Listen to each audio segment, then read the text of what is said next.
మన VVIT university, absolute discipline, absolute education.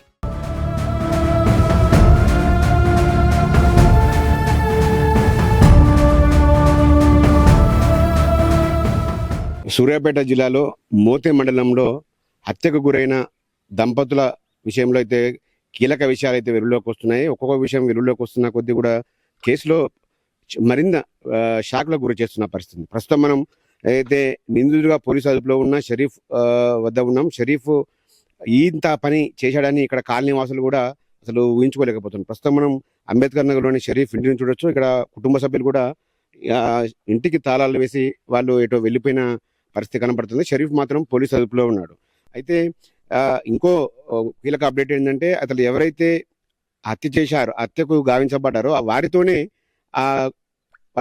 వాళ్ళని చంపిన తర్వాత వాళ్ళని పూడ్చిన గొయ్యిని కూడా వాళ్ళతోనే తీయించినట్లు కూడా పోలీసుల విషయంలో అయితే వెలుగులోకి వచ్చింది. మొత్తంగా దీంట్లో కొంతమంది బయట వ్యక్తుల ప్రమేయం కూడా ఈ హత్యకు సహకరించినట్టు తెలుస్తా ఉంది. కీలకంగా మొత్తం ఈ అక్రమ సంబంధమే కారణంగా తెలుస్తుంది. అయితే మోతే మండల కేంద్రంలోనే కానిస్టేబుల్ గా పనిచేస్తున్న షరీఫ్ ఇటీవలనే కొద్ది కాలం క్రితమే పోలీసు కానిస్టేబుల్ గా ఎంపికై విధులు నిర్వహిస్తున్నాడు. ఈ క్రమంలోనే అక్కడ ఏదైతే మృతుల కుటుంబీకుల సభ్యులతో మహిళతో అక్రమ సంబంధం ఉంది. సో అక్రమ సంబంధమే అదనంగా దాదాపు 3 నుంచి 4 లక్షల రూపాయలు మృతుల కుటుంబానికి అయితే షరీఫ్ ఇచ్చాడు. అయితే ఇటీవల కాలంలో వివాహం నిశ్చయమైన నేపథ్యంలో ఆ అమౌంట్ తిరిగి ఇవ్వాలని షరీఫ్ వాళ్ళని కోరగా వాళ్ళు ఆ అమౌంట్ ఇవ్వడానికి నిరాకరించడంతో పాటు తమపై వేధింపులకు పాల్పడుతున్నారు. ఉన్నతాధికారులకు, అదేవిధంగా ఏదైతే ఆ అమ్మాయి తరపు కుటుంబాలకు చెప్తామని కూడా పదే షరీఫ్ని బెదిరించిన పరిస్థితి.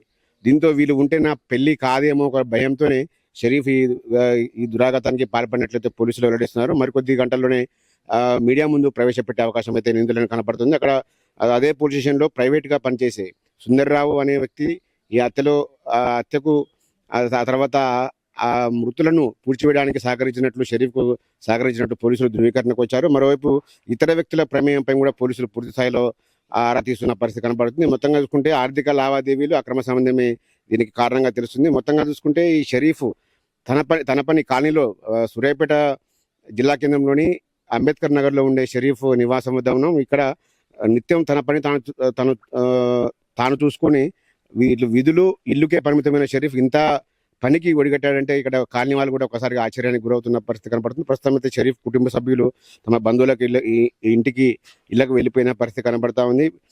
షరీఫ్ మాత్రం పోలీసు అదుపులో ఉన్నారు. మరికొద్ది గంటల్లోనే వీళ్ళని నిందితులను మీడియా ముందు ప్రవేశపెట్టే అవకాశం ఉంది. దాదాపు ఈ కేసులో మాత్రం పూర్తి స్థాయిలో ఒక కొలిక్కి వచ్చినట్టు తెలుస్తుంది. అక్రమ సంబంధం, ఆర్థిక లావాదేవీలే ఎత్తగా పోలీసులు తెలిచారు.